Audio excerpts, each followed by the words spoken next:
I do believe I'm live now, and I just wanted to join you in the middle of the night. It's 20 till 2 in the morning, and I had myself a cup of coffee with Irish whiskey. Yes, I'm enjoying it. I had my full moon ritual that I did tonight. Um, I just wanted to share and enjoy this beautiful night tonight, and it is great. Got the candles going and basically saying up yours to those entities out there that want us to be miserable. We're not going to be miserable. We're going to enjoy the night. So I hereby toast everybody who's watching this. Nazdrav. Yeah. Nazdrav or Nazdravia means for health. It's a perfect cheer. It's a perfect toast. Nazdravia for health. Mm-hmm. And this is the perfect time for it. So even if it's the past, even if it's 2 weeks from the live date, and you watch this and you think for health, that energy goes back into the past and contributes to the collective energy that people are doing tonight. There were so many neighbors. I can hear my neighbors out looking at the moon, enjoying the night. The whippoorwills are going right now. It's amazing out there. I can't take the camera out there with me to show you. And that moon is so beautiful. That's something we can all agree on. That moon is beautiful. So, and yeah, this is me in the raw. Hello. um, I'm just hoping everybody's having a good night. I am hoping that everybody is having a peaceful night, despite everything that's going on in government, despite everything that's going on with the world leaders. They think they're leading. There's very few that are actually acting like leaders. One politician does stand out, though. That is Rand Paul. He is a doctor, and he did contract the illness, the Ooga Booga. Um, that's what we're calling it on TFR, is the Ooga Booga. Um, and he did contract it. He had it. I don't know if he manifested sickness, but he was tested positive.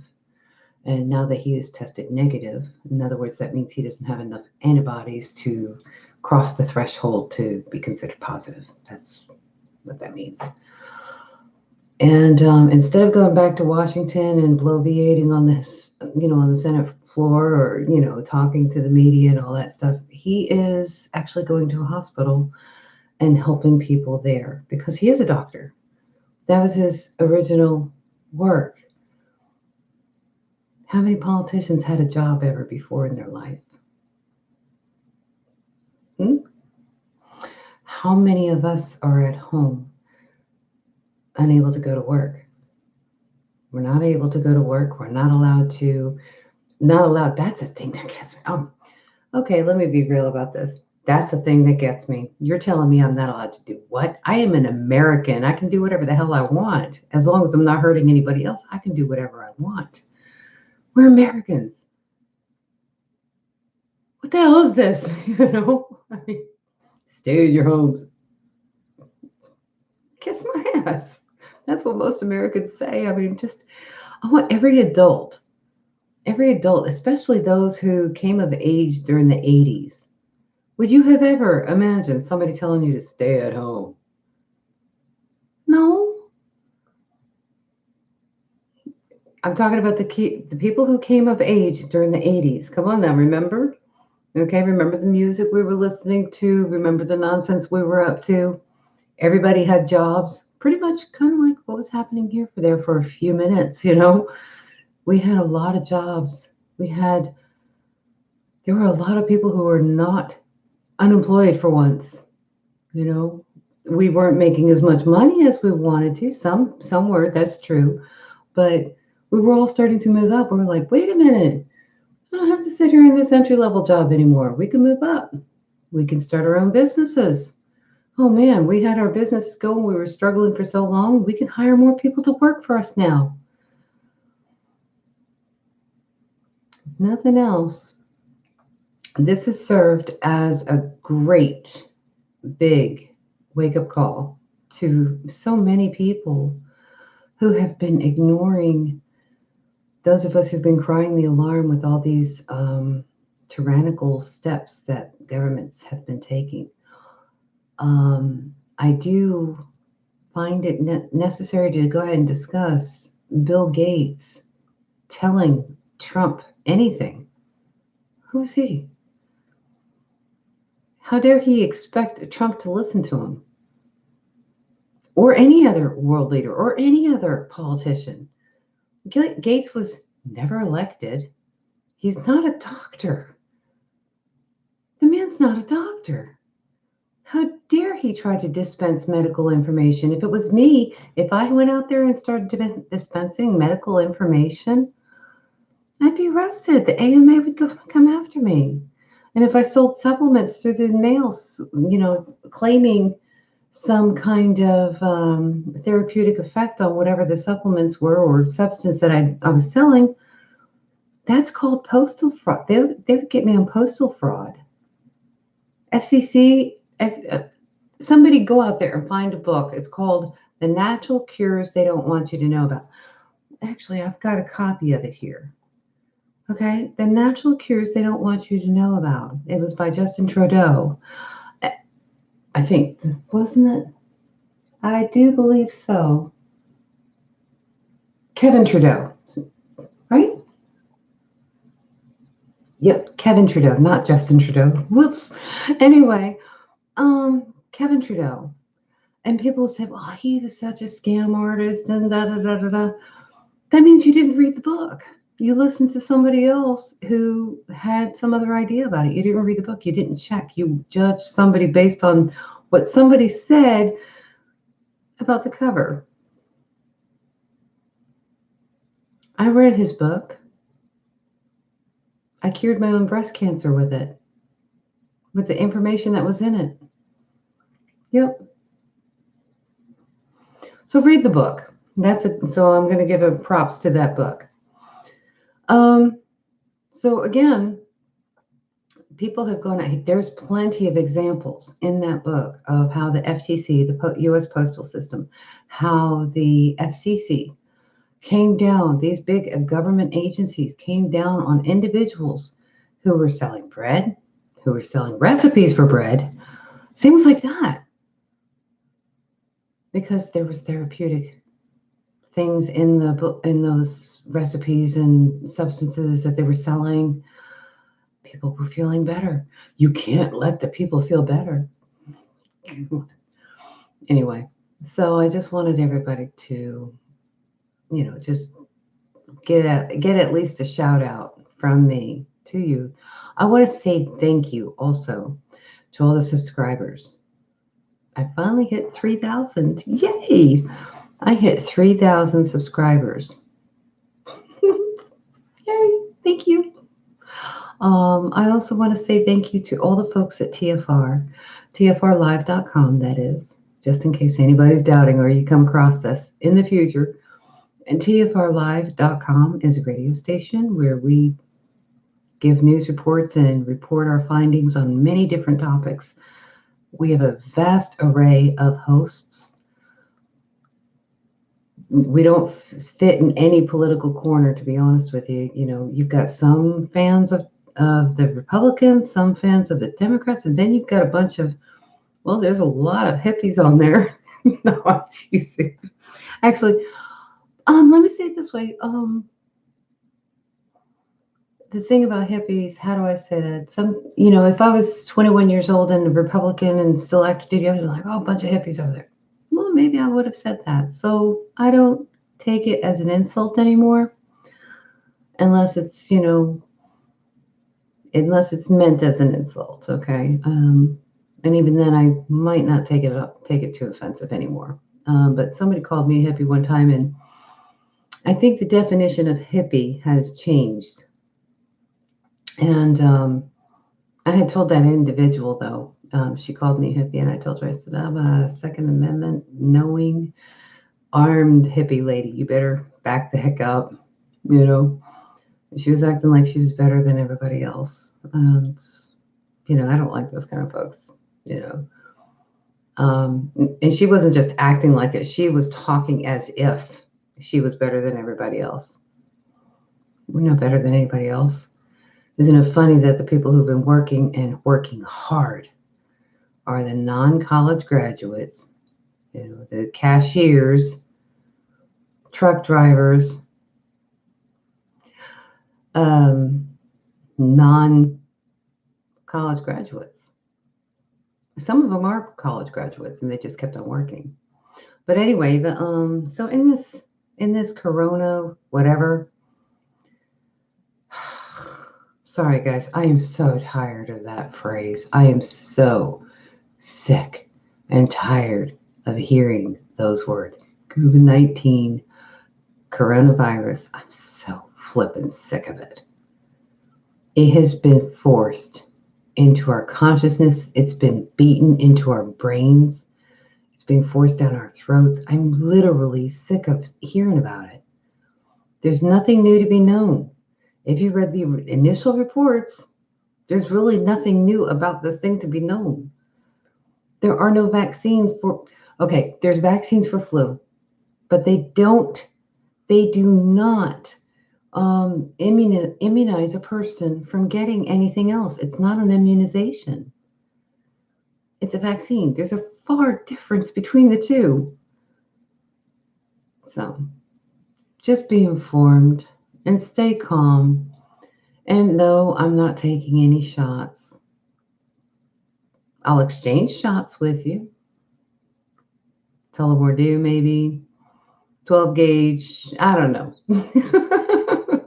Anyway, so I want everybody to just have a good, happy life. We can have a good, happy life, and that's what we're supposed to have. Your pursuit of happiness is the occupation that you choose to have. What's your occupation? How are you going to occupy your space? What are you going to do with it? You going to sit there and watch the boob tube? Waste more of your life? Does anybody really care what's on TV? No, I don't. My dad called it the boob tube. It's a great word for it because it turns you into a boob, or the idiot box. That's a good word for it too, the idiot box, because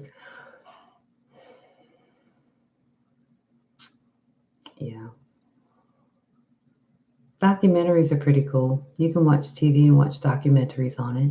That's fun.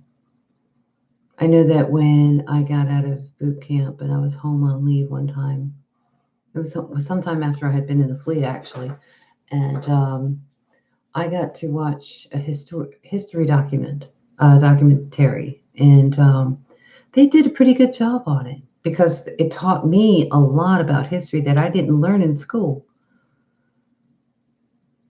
For some reason in school, history, it just could not be taught to you. But in the documentaries, in a matter of 4 hours, I learned tons of World War II history. And then there was another occasion I was home on leave again, and I'm sitting there, my mom and I are watching the same documentary, and it was about Vietnam. And I got to learn a whole bunch about history then. And I said, Mom, I didn't know anything about this. And she said, why not? Why didn't you learn in history? I said, I don't know. It made no sense. To have some dude at the front of the class droning on and on and on about 1973, this happened, this. You don't do that. You got to take people there. You got to so they can empathize. I think that's the best way to teach history, is in such a way that the student empathizes with the people that were there. I've read a biography, in my adulthood, I think I was in my late 20s, read a biography of Catherine the Great. Wow, and the thing is that it was talking about what kind of background she really had, what the conditions were in her environment. It also talked about how cold and miserable it was in Russia. I mean, all the detail, the rich detail of her environment, her day-to-day living, and how bad it was for her. She was a great lady.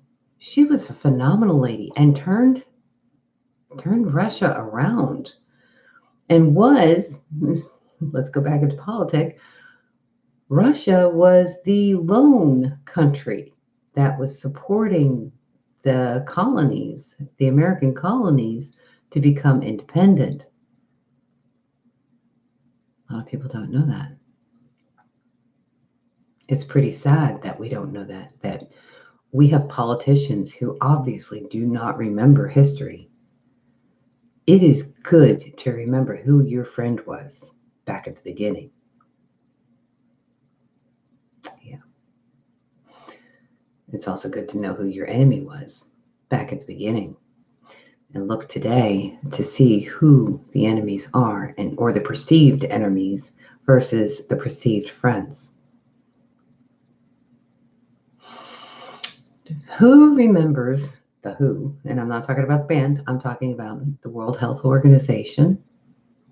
I want you to recall for a minute, what was it, 10 years ago? Maybe a little bit longer. When the doctor that was the general, that doctor was in charge and she got knighted by the Queen. I remember. Do you? So anyway, yep. Why did she get knighted? What battle did she do? Think of all the people who get knighted by the Queen these days. Any soldier out there who has worked hard and has gone through battle and put his life on the line for his country and his countrymen. And I say his as a, I'm not being sexually discriminating, okay? But any man or woman who has gone out and put their lives on the line for their country and their countrymen, that person should be knighted. The one knighthood as a being bestowed on the individual, it should be bringing up because of merit.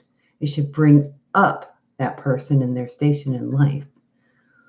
Look at how many veterans in Britain, in the Western world, let's just say the Western world, how many veterans have never been elevated from that? But we get to see Hollywood stars, we get to see, singers. What? They're getting knighted?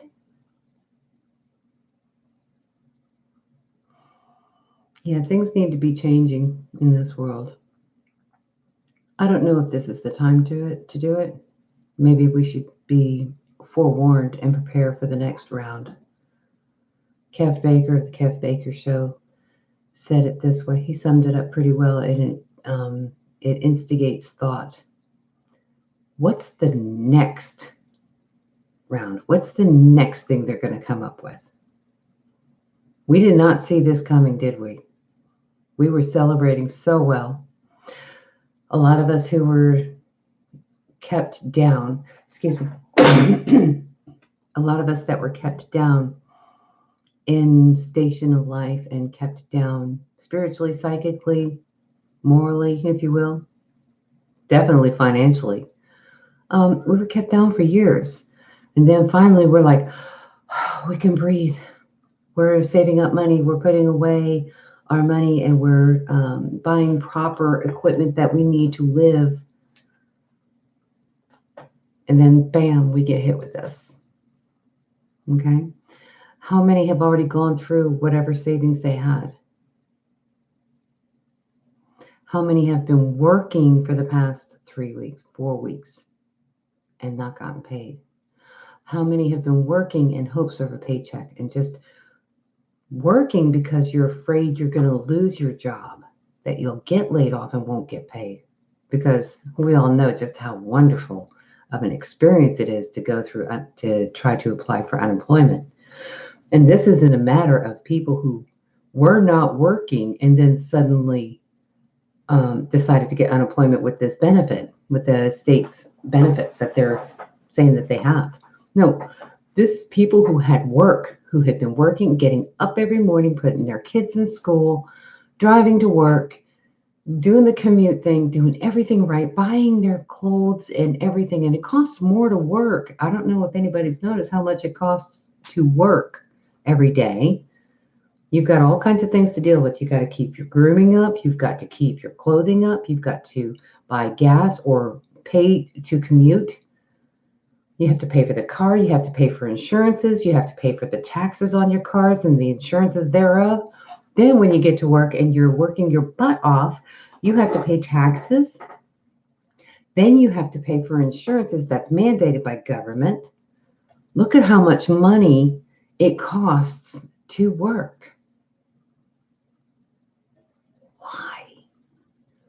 And we spent more than 40 hours a week doing it. Think about it this way. You get up at 6:30 in the morning. You do your morning ritual to get ready for work. You put on your clothes that you have to wear to work. And it has to be a certain look, a certain kind. Okay? And then you have to drive your car to work.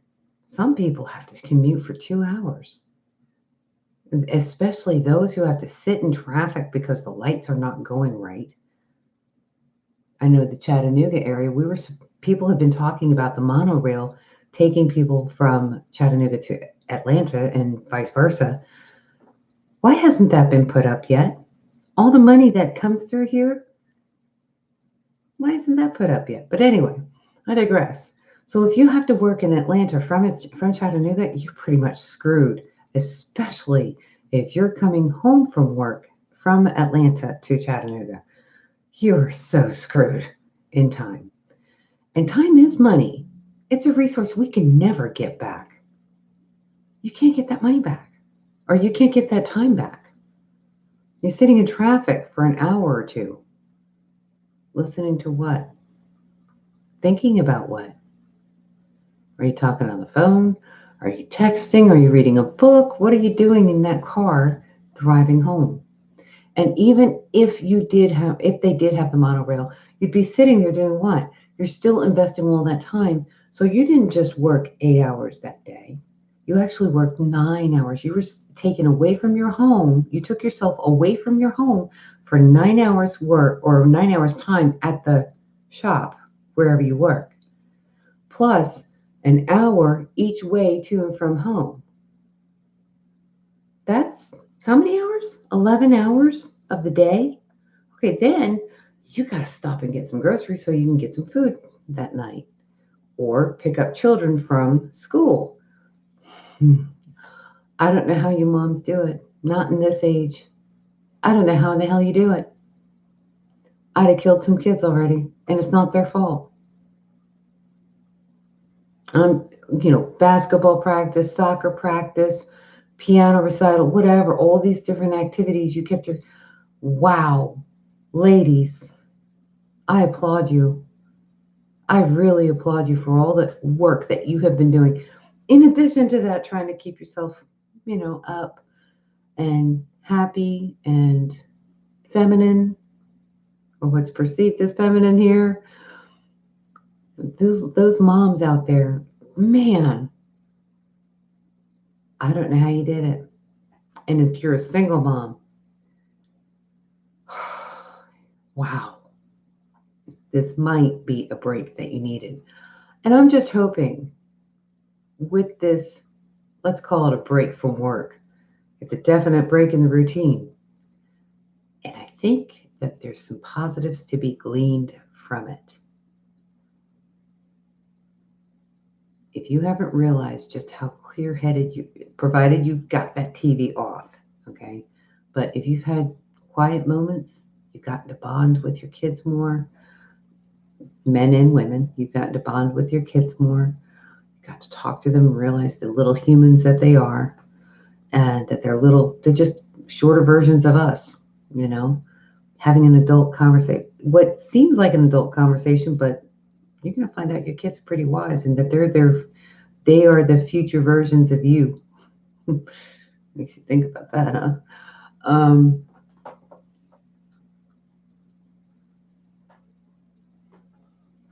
I think you guys did a great job.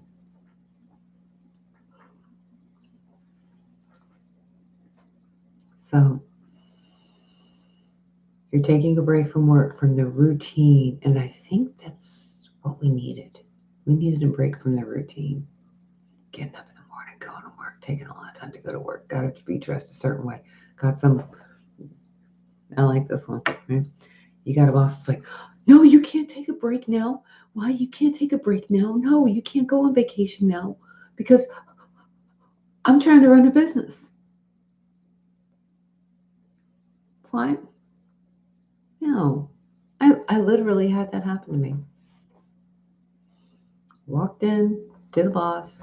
I had somebody had offered to fly me out for a vacation, just for a week, for a vacation. The person was on the phone with me, and I was talking to him like, I need you to pick a week where I can take a week off. Let's get the calendar out. And so I could coordinate, at the same time with my boss, whatever's more convenient for you and the job, for the work. I need you to pick a week. What week would you like me to take? What would you prefer? I'm dead serious. This happened. The man's like, you can't take a week. You only have 14 hours vacation, paid vacation time. I didn't ask for pay. I told him to pick a week. I'm going on vacation. I'm leaving. I'm not asking you. I'm telling you. Pick a week.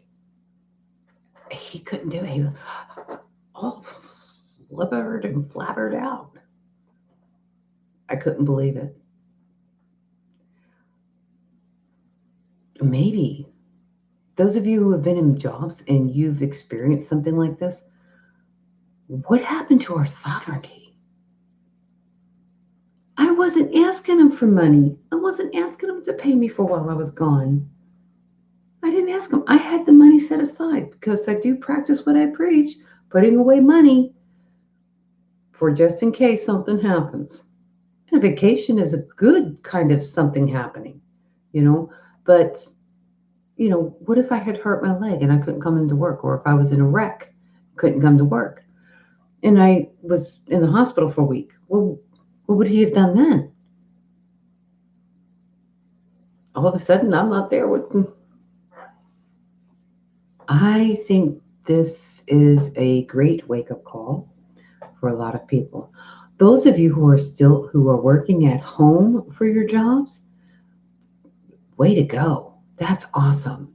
And I'm hoping that you're seeing a whole new world in working from home, the freedom that you have, and more time. You have more time at home because you don't have to commute everywhere. You don't have to go out to the store and get new pants because they ripped or whatever.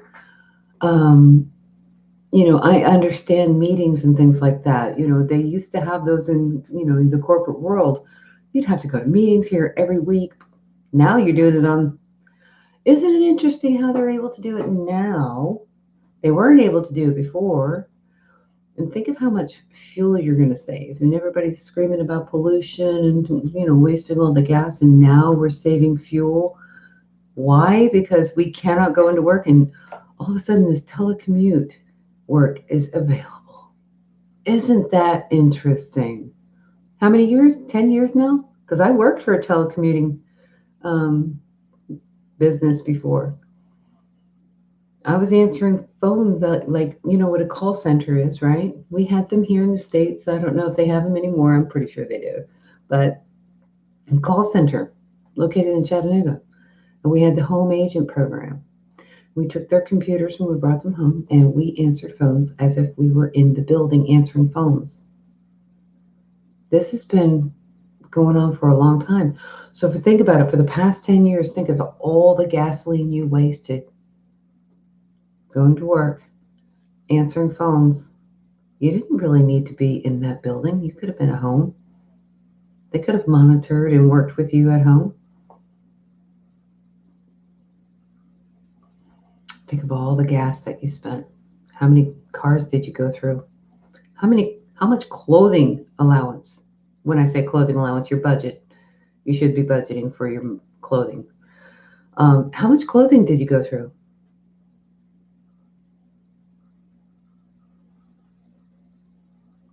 How much time did you lose out with your children because you were busy commuting an hour to work? Even if it was just a half hour to work and a half hour home. That's still an hour for 10 years. What, 52 weeks in a year? So we're talking about 520 weeks of, what is that? Just say an hour every day of work. So 520 weeks times 5 hours every week. Yeah.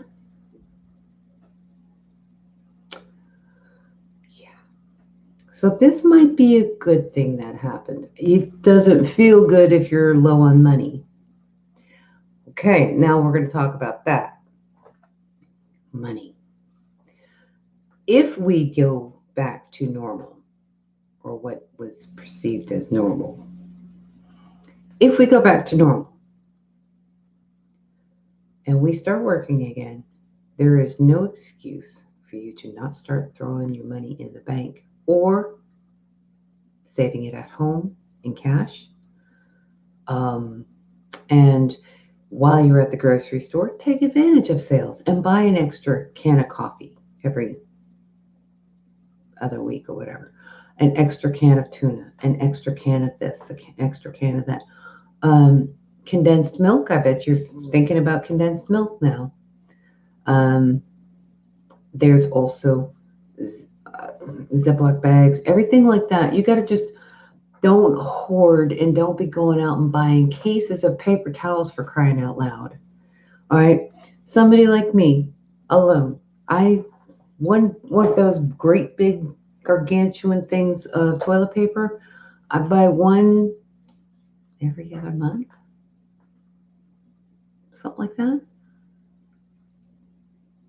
I don't need to hoard it. I mean, I'm talking about the mega rolls. All right. So every other month, maybe 3 months. Okay. Then again, all right, ladies. Yes, I understand. Okay. You're probably going to go through it a lot faster than I would. Okay. Is that a month's worth? When we get back to work, when we get to go to work to make money, don't be stupid with that. Don't be going out to all the restaurants and everything like that every day and going nuts with that. Okay. I understand the stir crazy. I really do.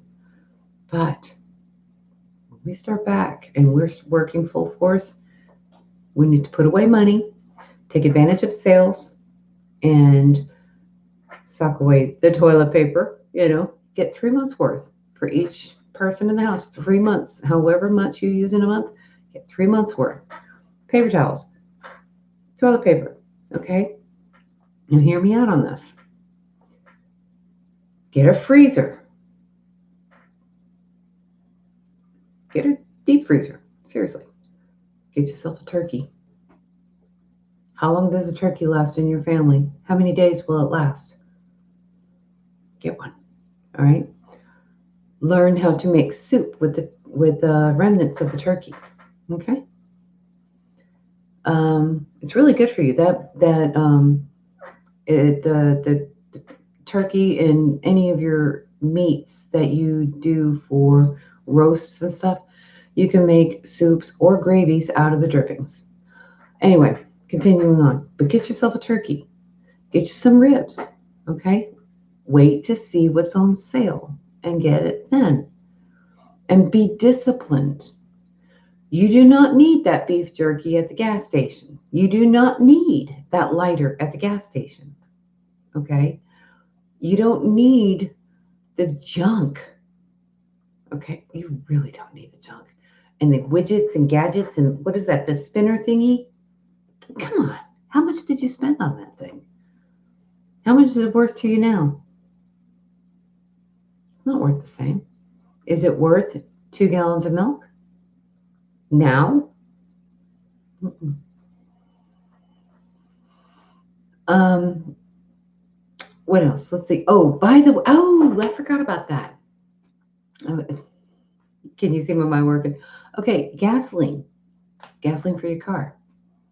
Did you know that if you let your car sit for like 3 months or something like that, that if you're using ethanol gasoline, that gasoline's no good anymore? Did you know you have to recycle? You have to rotate that. Use the oldest first. Yeah, it expires, guys. Ethanol gasoline expires, and it will ruin. It will just junk it up. Okay. I didn't know that either until I got back from Yugoslavia. I learned about that then. I'm like, what? What do you mean you got to use that gas? Somebody told me that they needed to use old gas. Like, what old gas? What's old gas? I had no idea. All right. So, this ethanol gasoline is not good for your car. If it can expire, that still doesn't sound right to me, but there it is. Okay. Um, there's something called planned obsolescence you need to consider when buying equipment and things like that. You might want to go old school and find the older versions of things because they last. Repair it. Um, anyway, so you need to get okay, matches. Yes, you need to get matches. If you've got a grill, what's the first thing you bought when you knew that there was a run on all these supplies and stuff like that? Toilet paper? That's pretty sad. You know what my emergency go-to thing was? Propane. Because that grill, if the power goes out, if something happens like that, if the power went out, or say because I didn't get to work, the electricity would be cut off, I would still be able to cook some food and my morning coffee every morning because I also have a coffee press. I don't depend on a coffee maker. I have a coffee press and I boil water, put the grounds in the coffee press, and pour the boiling water on top of that and press it, and I got my coffee. Yep. We've got to think smarter and better and quicker than whatever the enemy is out there. And I want you to think about it and start thinking in your mind, how could they get over on me? How can they best me? And what should I do against that? What should I do to prepare? Because there's going to be bad guys everywhere. Because you know what? That bug that's going around, that's not the enemy. Yeah, we declared a war on it. Come on. Really? A war? How passe. Really? I'm bored with wars. Aren't you? War on terror, war on poverty, war on drugs, war on whatever.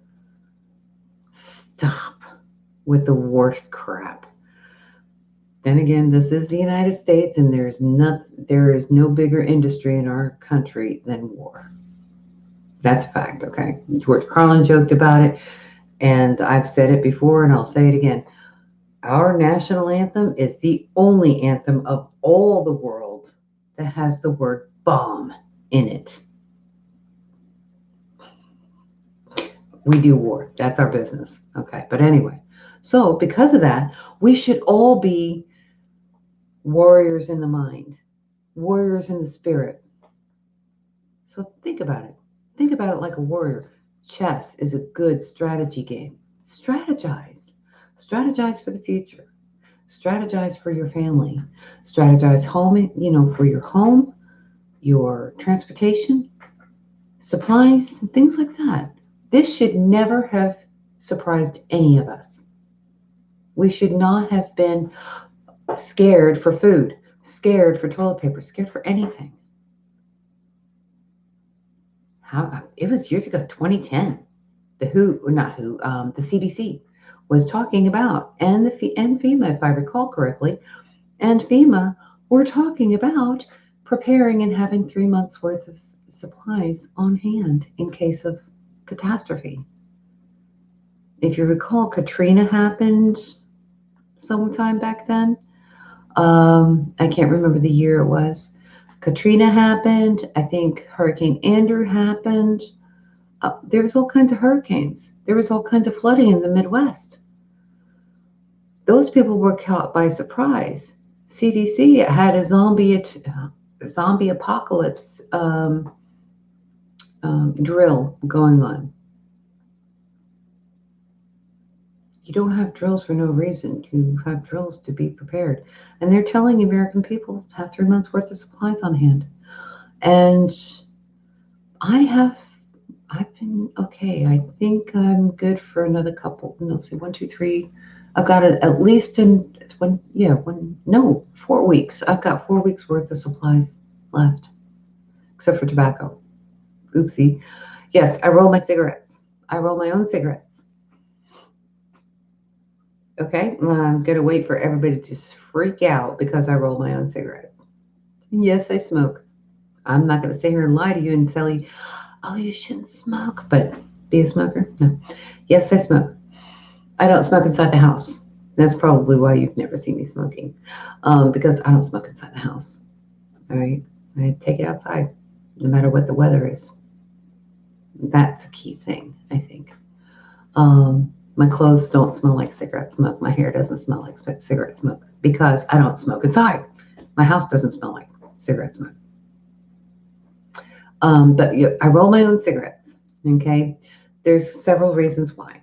One, because it doesn't have the toxins in it that your name brand cigarettes do. All right, name brand cigarettes, they shred the tobacco and they pulp it. Actually, they turn it into a pulp and form it into paper.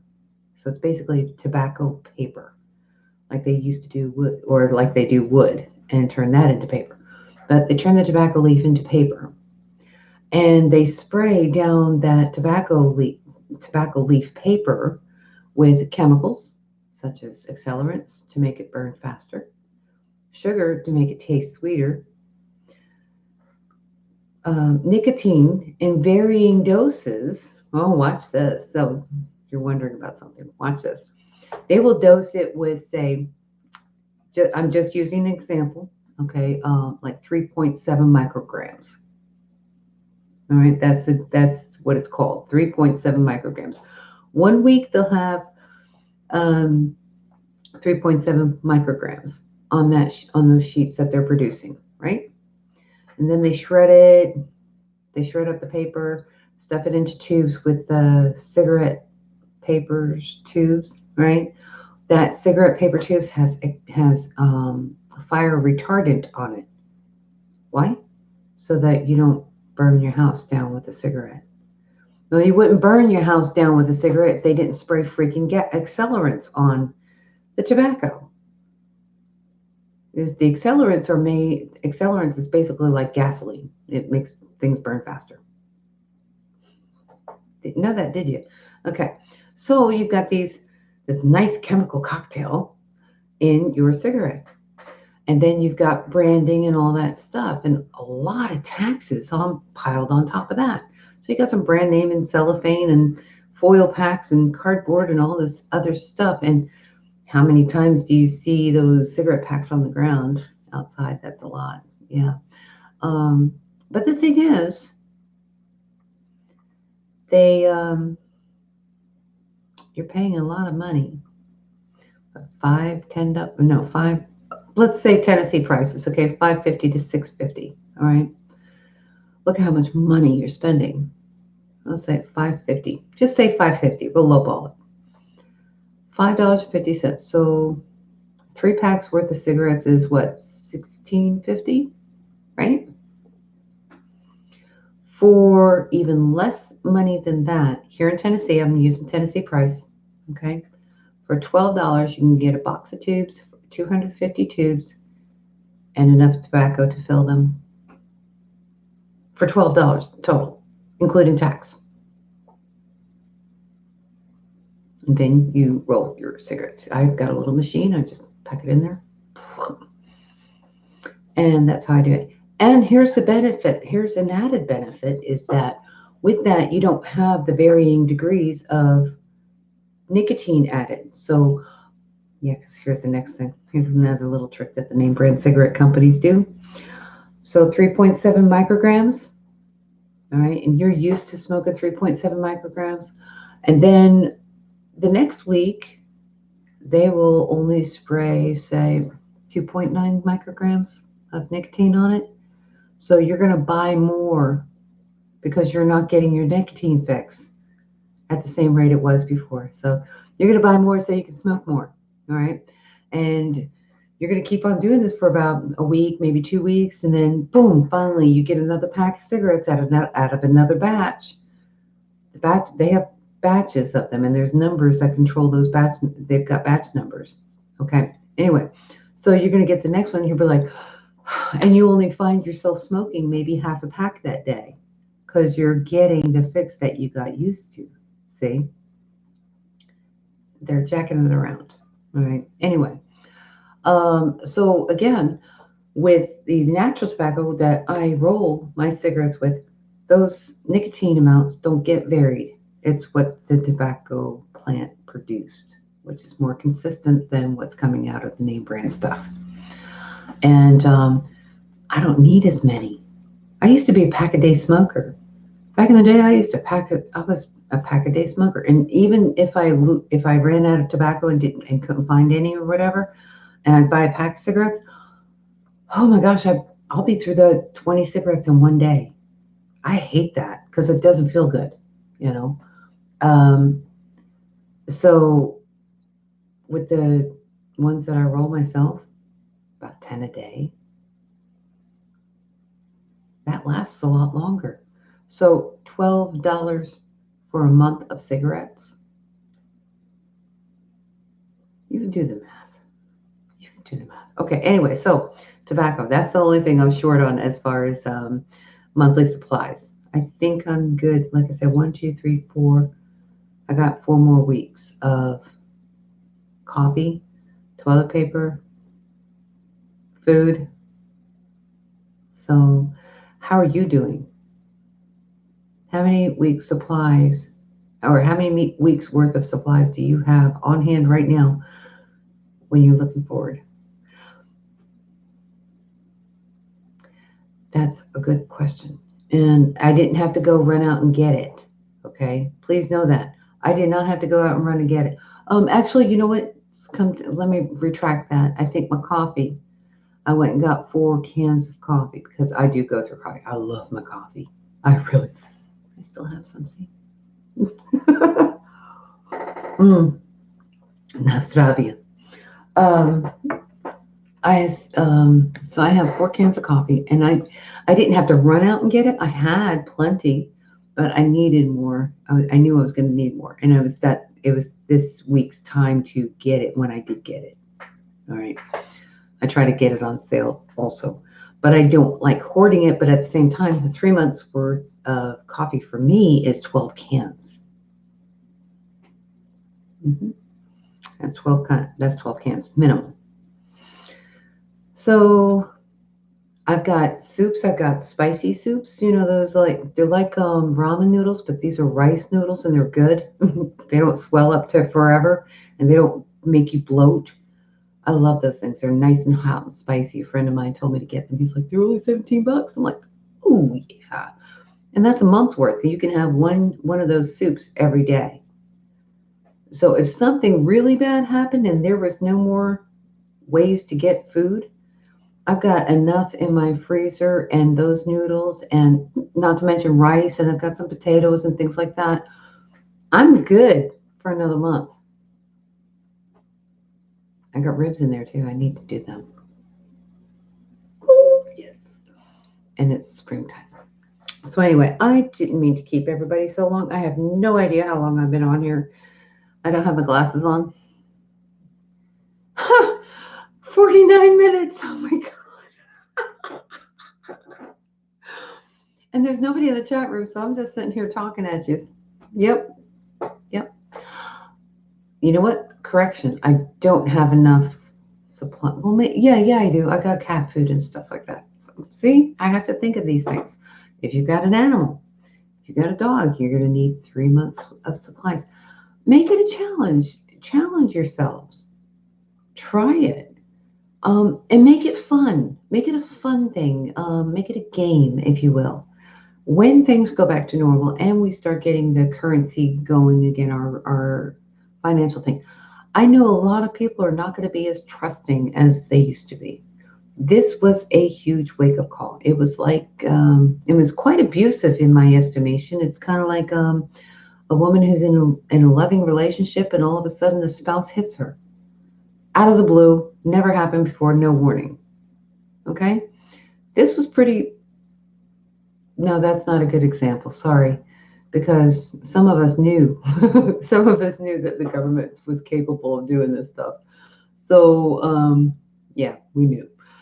I think that's why most of the people who have been trying to talk about this stuff and the rights, and you call them conspiracy theorists, you call them, what is it? Right wing nut? I think we were called that. Militias, some people, militia. That's what I'm concerned about is all the people that were in the militias back in the day, and they got broken up by the Clinton and the Obama administrations, partially from some of the Bush administration, not as severely though as the Clinton and Obama administrations. Um, that's some ugly, ugly business. All those militias that have either gone aground or, I mean, gone underground, excuse me, or totally disbanded and stopped. Because there was a time, this is a fact, those militias, everybody was talking about the right wing militia. Oh my God, oh, they're so bad, things like that. Just a bunch of good old boys, fat and combat wearing, guns shooting, blah, blah, blah.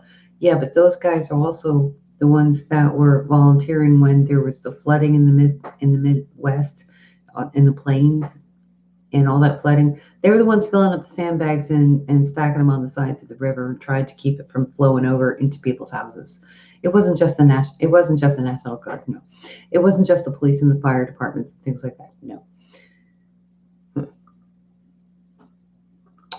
Militias. And we're supposed to have militias. That's actually in the Constitution. I think a lot of people forget about that.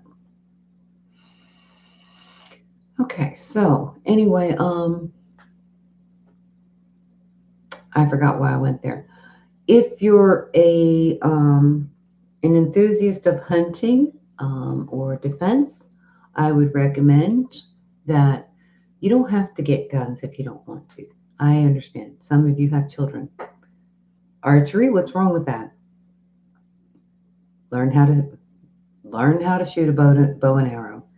For the kids, why not get slingshots? That used to be a thing to hunt with. Slingshots, yes, I'm serious.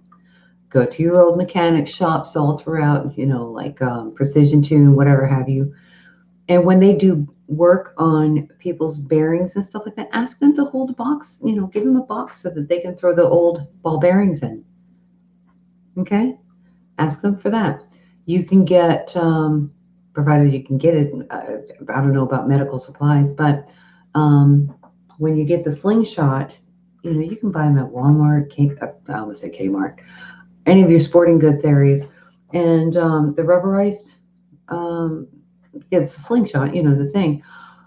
You can, to replace it, always get spare parts for such things, okay? Because invariably, when you pull it on that rubber thing, it's going to break in the future. It's going to dry out and break. It's going to be left out in the rain, whatever have you. It's children, they do that. And teach them target practice with that. It's silent, it's quiet, it's not, you can teach them responsibility. You can teach them, how to hunt with them, how to protect the home with them, things like that. Yes, a slingshot. I said that. It's still a weapon and it's age appropriate. All right. I'm not suggesting you have your children shoot guns. I can suggest it. I know I was 7 years old when my daddy was teaching me how to use a gun. Yeah. And you know what he did? To teach me to not ever put my hands on a gun without permission. The first time he wanted me to shoot, it was the 44? It was the Anaconda. Hang on a minute. Let me remember. That thing was big. big old pistol. Yeah. That thing was, I was 7 years old and I was holding, I did everything he told me to do. Lock the arms, to lock the arms, lock the shoulders, and stand steady and everything. And when I shot that thing, I flew backwards and landed on my hands. I mean, I flew. It was bad. Oh, I cried because my hands hurt. The sound hurt. The percussion hurt. Everything hurt. I was crying. But I guarantee you, I didn't touch that gun. I never touched any of those guns without permission. And that's what he had to do. He had to shock me into compliance in that case. But if you think about it, it probably saved lives because if I screwed around and played with a gun that I shouldn't have, I could have hurt somebody. So, age appropriateness, responsibility, you have to see and make sure that the child is responsible with that. Yeah. So if you haven't been teaching your kids responsibility, I wouldn't suggest the guns for them. Okay. Anyway, I've kept you long enough. I've rambled long enough. This was actually supposed to be about the pink full moon, but it's in love that I did this. So anyway, you guys enjoy it. You guys have a very good night. I love you. Where is the buttons?